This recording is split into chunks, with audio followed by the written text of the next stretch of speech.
오늘 우리에게 주신 하나님의 말씀은 출애굽기 24장 1절부터 11절까지의 말씀입니다. 제가 가진 성경으로는 118면에 있습니다.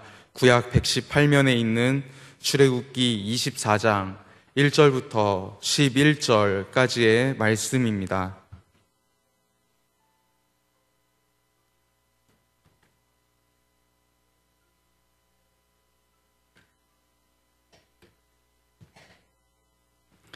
다시 하셨으면 우리 말씀을 함께 교독하며 읽도록 하겠습니다. 또 모세에게 이르시되 너는 아론과 나답과 아비후와 이스라엘 장로 70명과 함께 여호와께로 올라와 멀리서 경배하고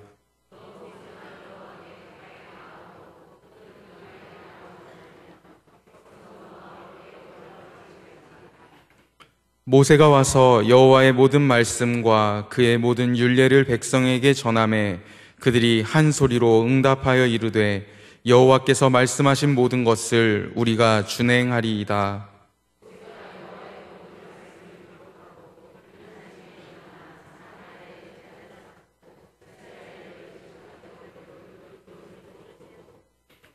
이스라엘 자손의 청년들을 보내어 여호와께 소로 번제와 화목제를 드리게 하고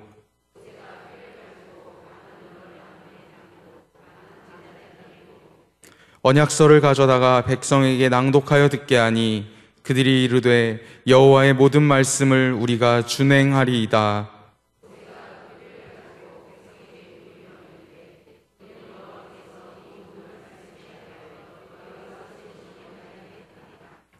모세와 아론과 나답과 아비후와 이스라엘 장로 70인이 올라가서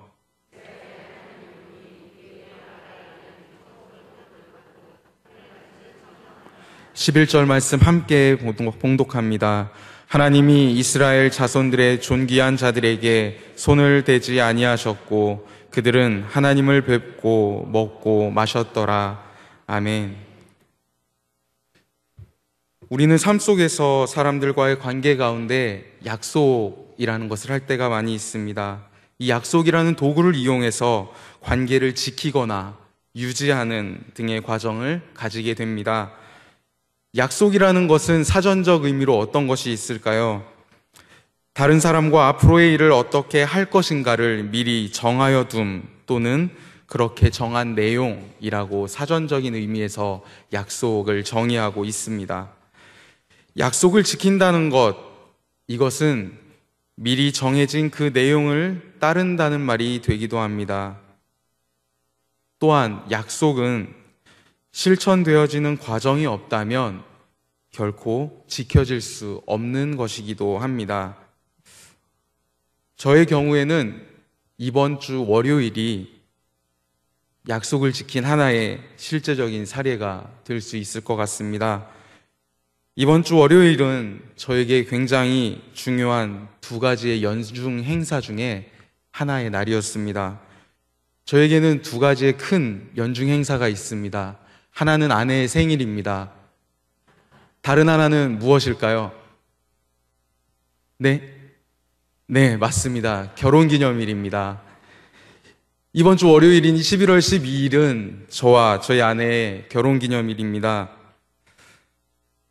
2년 전 이날이 생각났습니다. 결혼식을 마치고 그날 저녁 여의도의 모처에서 숙박을 하며 아내와 앞으로 매년 다가올 이 날을 어떻게 보낼 것인가에 대해서 이야기를 하며 몇 가지 정한 사항이 있었습니다.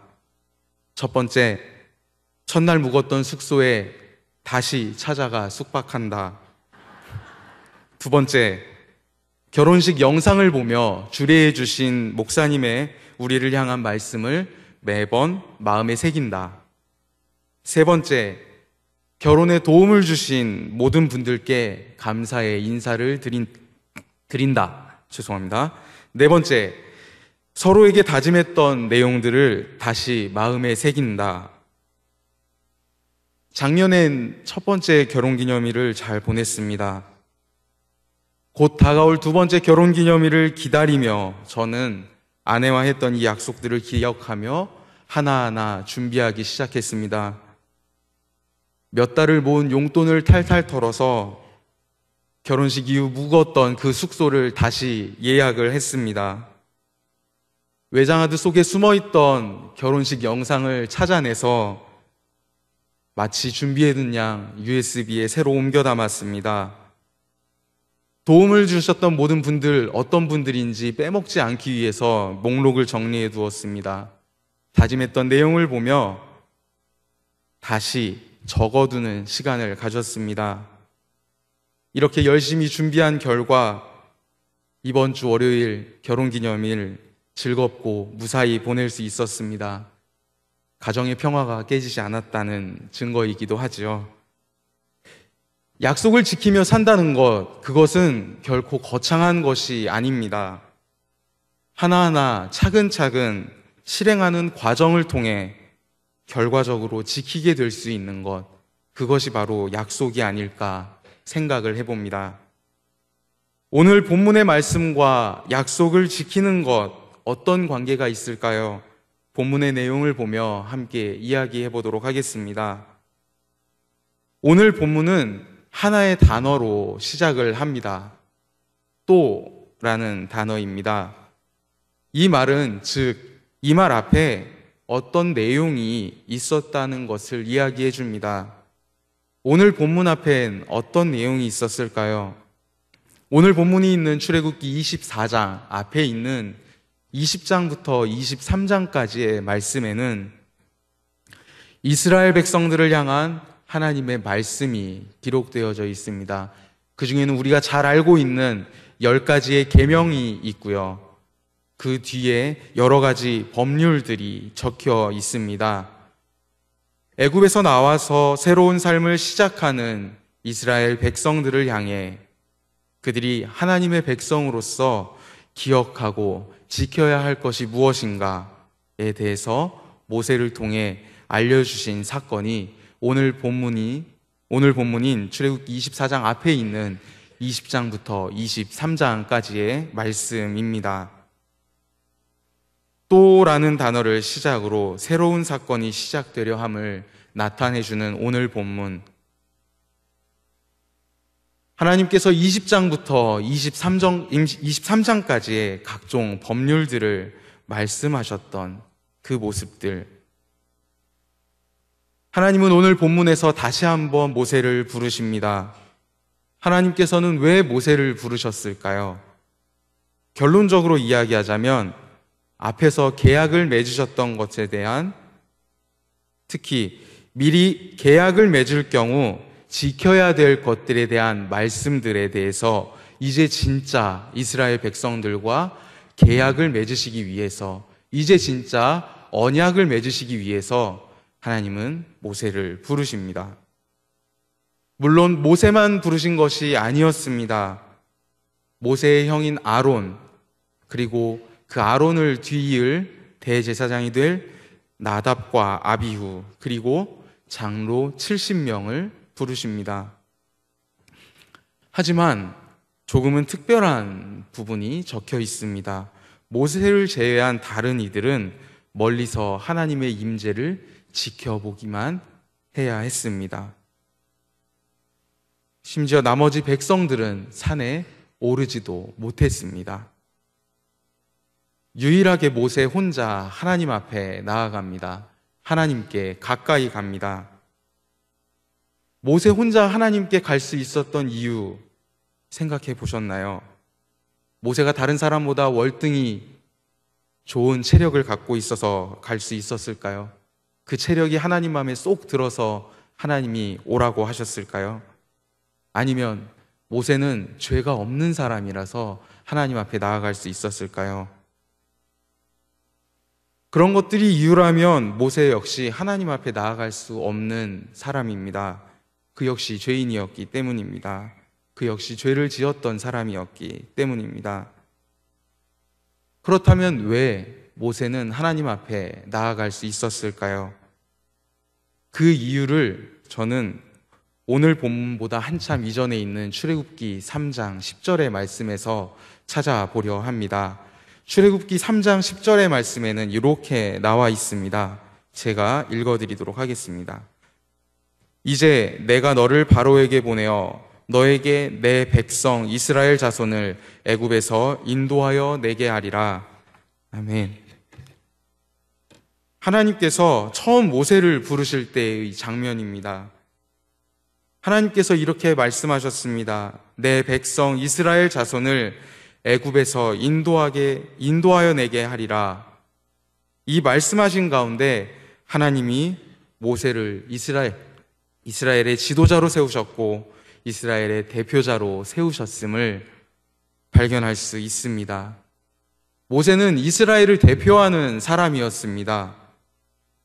그랬기 때문에 하나님 앞에 나아갈 수 있었던 것입니다.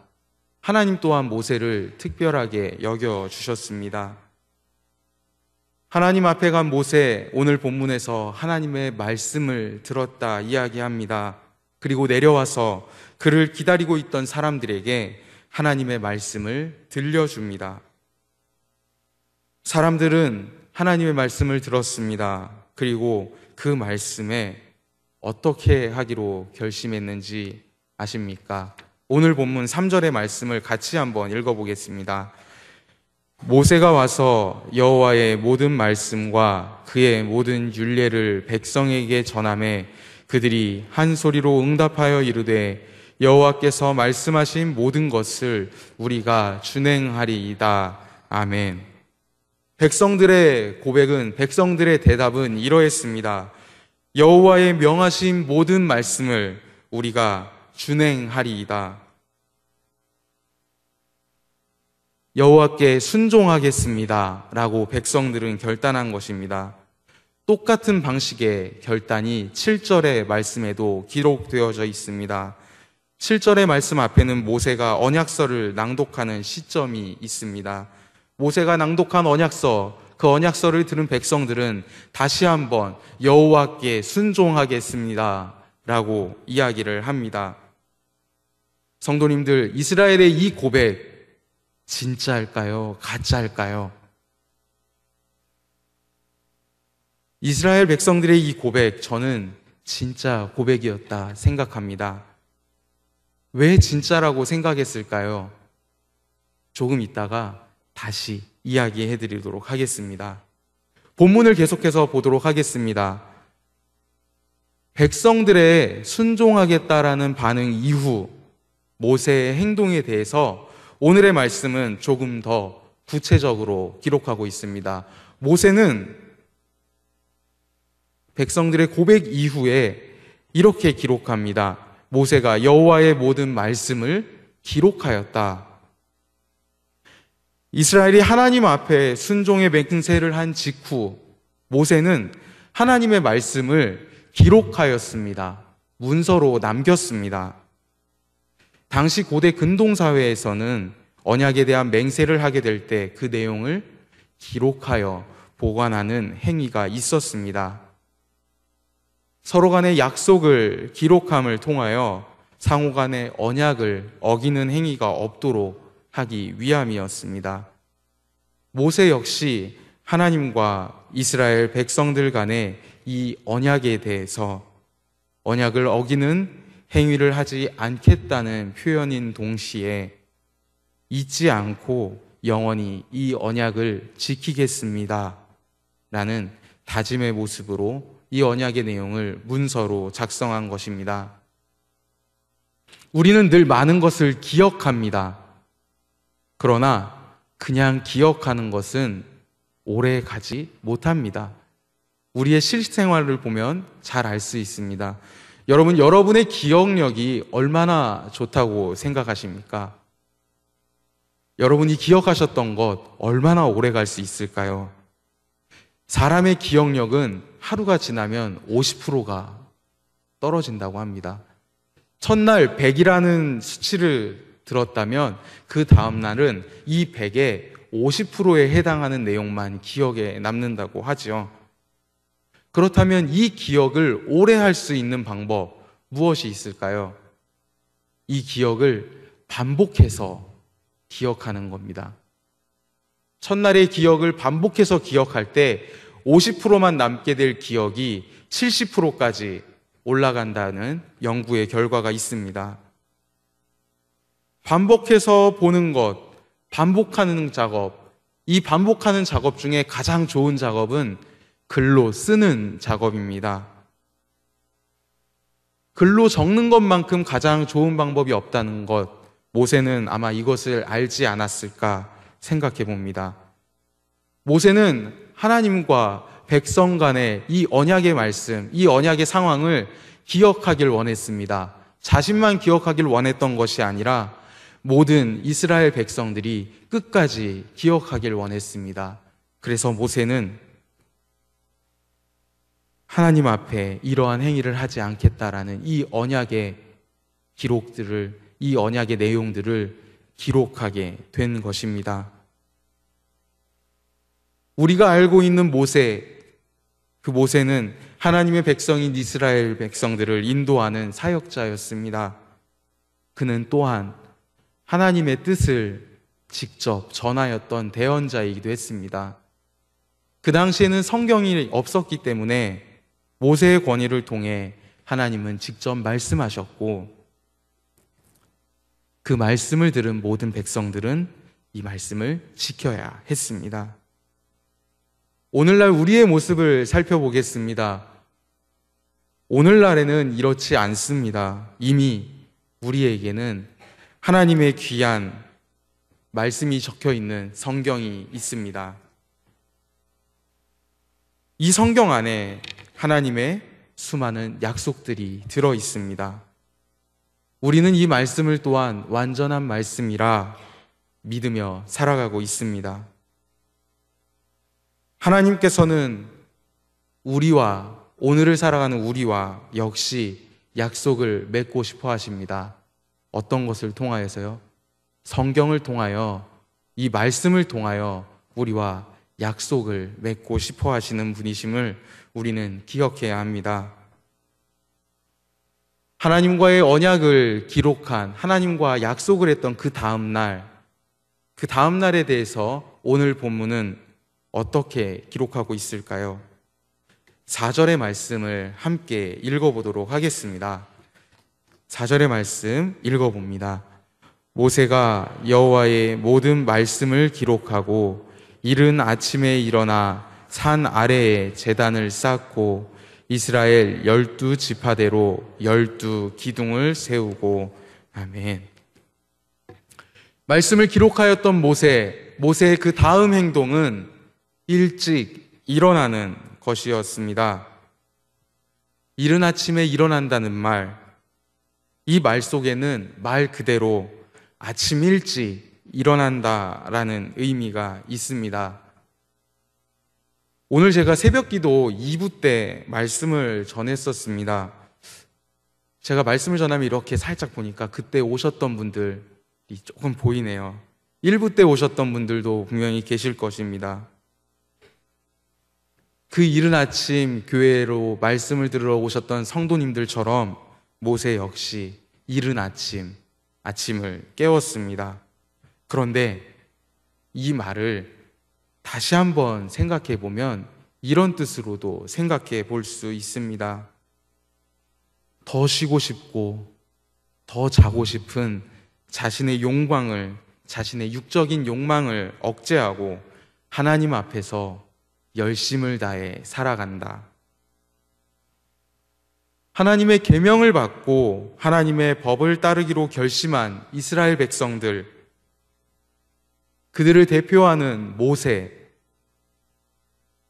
이들은 그 약속을 지키기 위해서 그들이 어떻게 행동으로 실천하였는지 오늘 본문을 통해 보여주고 있는 것입니다. 그들의 지도자인 모세를 대표하는 사람으로 해서 오늘 성경은 이스라엘 전체가 하나님의 말씀에 열심히 순종하려고 노력했다는 것을 보여주고 있고 말하고 있습니다. 왜 그들은 일찍 일어났습니까?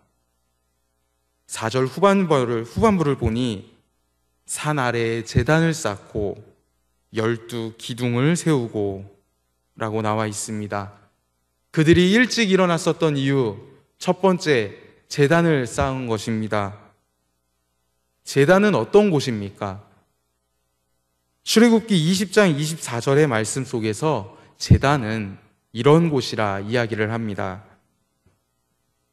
내가 내게 토단을 쌓고 그 위에 내 양과 소로 내 번제와 화목제를 드리라. 내가 내 이름을 기념하게 하는 모든 곳에서 내게 임하여 복을 주리라. 아멘. 하나님이 임하시는 곳, 그곳이 바로 제단입니다. 특별히 하나님이 우리를 사랑하시는 그 사랑이 임하는 자리가 또한 이 제단이기도 합니다. 이스라엘 백성들은 하나님을 기다린 것입니다. 그 이른 아침 제단을 쌓으며 하나님, 이곳에 임하실 하나님, 이곳에서 우리에게 사랑을 보여주실 그 하나님을 기대합니다. 기다립니다. 라는 표현을 제단을 쌓는 행동을 통해 보여주려 한 것이죠. 그렇다면 12기둥은 왜 세운 것일까요? 12기둥은 이미 우리 성도님들이 추측하신 대로 12지파를 상징하는 것입니다. 그뿐 아니라 하나님과 언약을 맺는 각 지파의 대표자들을 상징하기도 합니다. 이스라엘 백성들이 제단을 쌓고 기둥을 세운 이유, 한 문장으로, 한마디로 정리하자면 자신들의 우월함을 증명하려는 것이 아닌 하나님께 예배하기 위함이었던 것입니다. 그들과 함께 하실, 우리와 함께 하실 그 하나님을 기다리기 위함이었던 것입니다. 그들은 하나님께 예배하기 위해서 일찍 일어났습니다. 그리고 위의 행동들을 했습니다. 자신이 좋아하는, 기쁘게 할 수 있는, 자신이 기쁜 일들을 한 것이 아니라 이들은 하나님이 기뻐하시는 일이 무엇일까? 하나님이 정말 원하시는 일이 무엇일까? 고민하고 또 고민하여 그것을 직접 행동으로 실천하는 단계까지 이르렀던 것입니다. 행동으로 실천하는 삶, 그들은 그 삶을 살아내기 시작했습니다. 그들의 마음 가운데는 하나님을 향한 굉장한 열정이 있었습니다. 하나님의 말씀을 지켜내기 위한 진실함 또한 그들의 마음 가운데는 있었습니다. 이 자리에 나오신 우리 성도님들, 오늘 우리는 왜 이 자리에, 이 시간에 나와 있어야 하는 것인가요? 여러분들은 왜 이 시간에 이 자리에 오셨습니까? 아, 오늘이 수요일이네. 예배가 있는 날인데 오늘 예배 좀 드리러 가볼까? 이런 마음으로 혹시 오신 분 계시진 않으신지요? 축복합니다.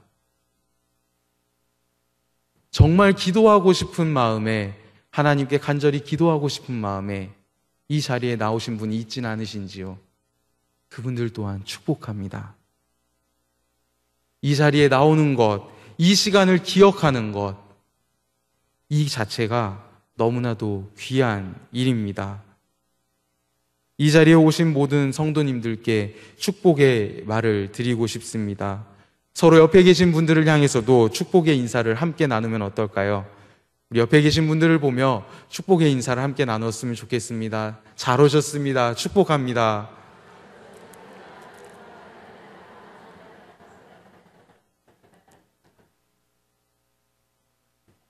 사랑하는 여러분, 이스라엘 백성들은 하나님의 말씀을 들었습니다. 그리고 그들은 행동으로 옮겼습니다. 행동으로 옮길 수 있었던 이유는 그들의 생각과 마음이 바뀌었기 때문입니다. 생각과 마음이 바뀌었을 때 그들의 행동이 변하게 되었습니다. 왜 이런 일이 가능할 수 있었던 것일까요? 하나님과 언약을 맺은 그들의 위치와 그들의 현재 상태가 그들에게 명확하게 인식이 되었기 때문입니다. 그들은 하나님과 언약을 맺은 그때 자신들이 있는 이곳이 하나님과 가장 가까운 곳임을, 하나님 앞에 그들이 서 있음을 깨닫게 된 것입니다. 이 사실을 인지한 그들의 모습은 앞에서 이미 살펴보았듯 180도 바뀐 모습을 살아갑니다. 하나님 앞에서 그들이 할 수 있는 자신의 욕망을 내려놓았습니다. 자신의 편한 것들을 뒤로 하였습니다. 자신이 할 수 있는 최고의 것을 가지고 자신이 드릴 수 있는 최고의 예배를 드리기 위해 그들은 움직였습니다. 이전에 자기 중심적인 생활들을 뒤로 하였습니다. 그리고 하나님 먼저인 삶을 살아가기 시작합니다. 그들의 삶은 한 번에 순식간에 바뀐 것이 아닙니다.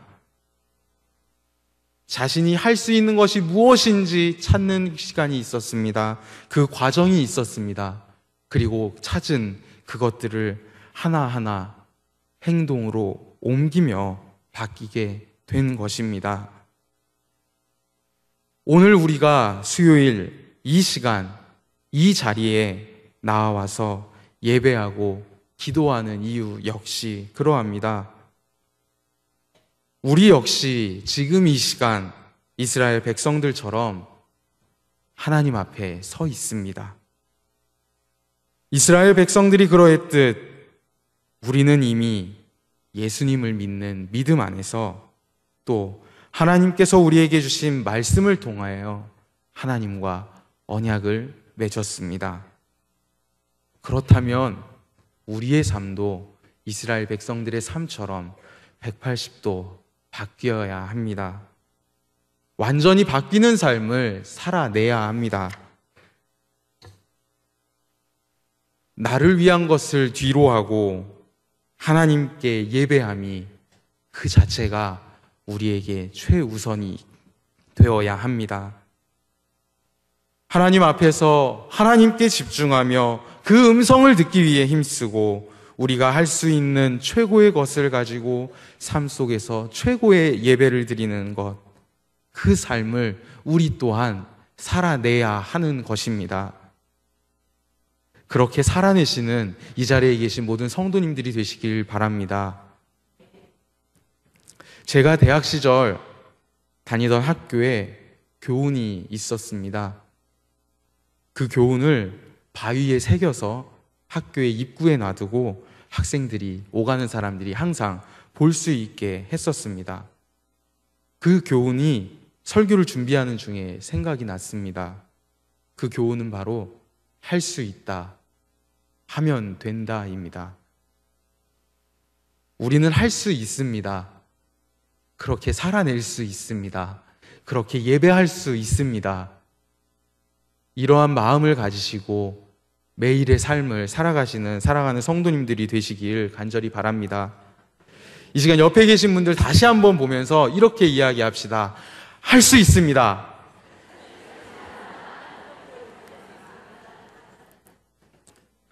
네, 감사합니다. 요 포즈까지 같이 따라해 주신 많은 분들 참 감사합니다. 우리는 우리의 삶에 한번 적용을 해보고자 합니다. 어떻게 하나님과 맺은 언약을 실천하며 살아갈 수 있을까요? 어떻게 하나님의 말씀에 순종하며 살아갈 수 있을까요? 올해 승리공동체의 여름 사역이 한참 중반에 이르렀을 때 4부 예배를 멘토 초청 예배로 드렸던 적이 있습니다. 이날 강사로 오셨던 분이 한 분 계셨습니다. 폴손이라는 분이 계셨습니다. 이분이 오셔서 여러 가지 말씀들을 해주셨는데 이 강연 중에 제 마음속에 와닿았던 한 구절이 있었습니다. 그 구절은 바로 이것입니다. 우리는 늘 말씀과 친해져야 합니다. 우리는 이미 알고 있습니다. 우리가 말씀과 친해져야 한다는 것. 하지만 이 말이 다시 한번 제 마음 가운데 깊이 박혔었습니다. 네, 맞습니다. 우리는 말씀과 친해져야 합니다. 말씀 속에서 우리가 얼마나 하나님을 최우선으로 생각하는지, 예배 시간 가운데 나는 어디에 있는지, 매일의 삶 속에 얼마나 가까운 위치에서 하나님과 같이 걷는지 우리는 늘 말씀을 통해 살펴보아야 합니다. 여러분, 말씀엔 힘이 있습니다. 믿으십니까? 말씀엔 힘이 있습니다. 우리의 삶을 통째로 변화시킬 힘이 우리가 보는 이 말씀 속에 있습니다. 이 힘으로 우리는 순종할 수 있는, 하나님 말씀에 순종할 수 있는 그 순종의 삶을 살아갈 수 있는 것입니다. 말씀을 지키는 순종의 삶, 터무니없이 거창한 것을 이야기하는 것이 아닙니다. 작은 것부터, 어떤 것부터요? 하나님 말씀을 보는 작은 실천부터 이 시작을 통해서 결과적으로 우리는 하나님과의 언약을 실천하는 삶, 하나님 말씀을 따라가는 삶을 살아갈 수 있는 것입니다. 말씀을 마무리하려고 합니다. 사랑하는 동광교회 성도 여러분, 우리에게 말씀을 주신 하나님, 이 하나님은 언제나 우리와 가까워지고 싶어 하십니다. 그래서 그 하나님은 우리에게 말씀을 통해 언약을 주십니다. 그리고 그 언약을 우리와 맺어주셨습니다. 우리는 말씀 속에서 하나님을 발견하며 언약을 맺고 순종의 삶을 살기로 결심합니다. 그 순간 우리는 하나님 앞에 서 있을 수 있게 됩니다. 그때 하나님이 원하시는 것이 무엇인지 우리는 발견할 수 있습니다. 우리는 그 언약의 말씀을 지키며 살아가야 합니다. 말씀을 지키며 살아가는 삶, 그것이 믿는 우리에게, 그리스도인에게 가장 요구되는 삶입니다. 매 순간 선포되는 말씀 가운데 말씀 속에서 말씀하시는 하나님의 음성을 들으며 그 음성대로 살기로 결단하고 말씀을 행동으로 옮기는 기적 같은 삶이 오늘을 살아가는 우리의 삶 가운데, 사랑하는 우리 성도님들의 삶 가운데 가득하시기를 소망합니다.